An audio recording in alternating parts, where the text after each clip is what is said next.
Good evening and welcome to TTS Consulting Midweek Market Update. Today's date is Thursday, October 23rd. The following charts, which you will see, will be 200-minute charts. They are intended for day traders and swing traders.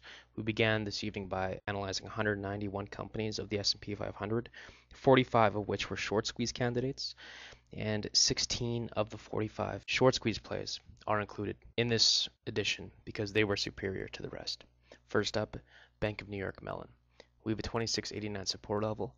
If that were to hold, first resistance point, target on the rally is 37.32. Next up, CBS. Now with CBS, we've got a 960 resistance level. First target on the breakout up above that, 1089. Second level, 1280. That is if we can hold above. Next up, CHK. Now with CHK, we've got a resistance level just above $24. If we break out above that, the first target on the breakout is 32.91. This is a realistic target because the first pivot based on price doesn't occur until 42.81. Next up, CB. Now with CB, we have a 48.77 resistance point, which is the high on this correction. If we were to break that, the first target on the breakout up, 56.52.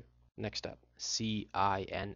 With CINF, we have a 24.28 high, a break above that, first target, 26.88. Next up, CMA. Now with Comerica, we have a $31 resistance level. A break above that, first target on the breakout, 39.18.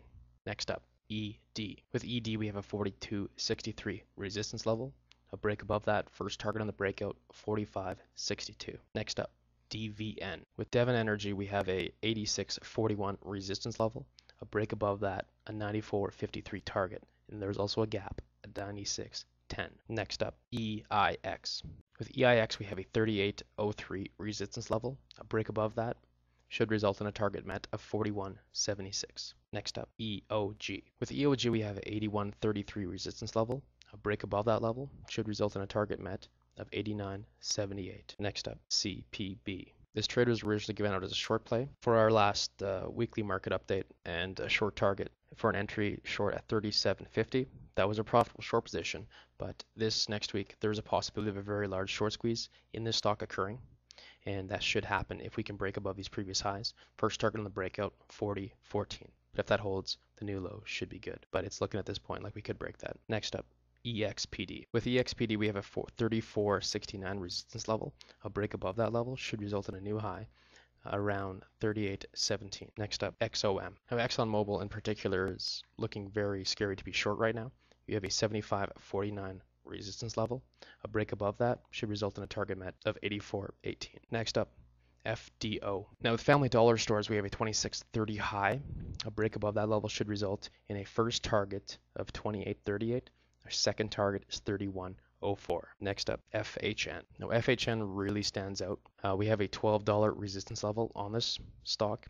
A break above that should be good for a run up to around 17.60. Next up, GIS. Now with General Mills, we have a 67.63 resistance level. A break above that level should result in a new 52-week high at 72.14. And I just want to remind everyone who's watching this video that these setups are intended for momentum traders because this market is really overflowing with cover stops right now. So I wanted to give you an opportunity to capitalize from this. Thanks. Have a good night.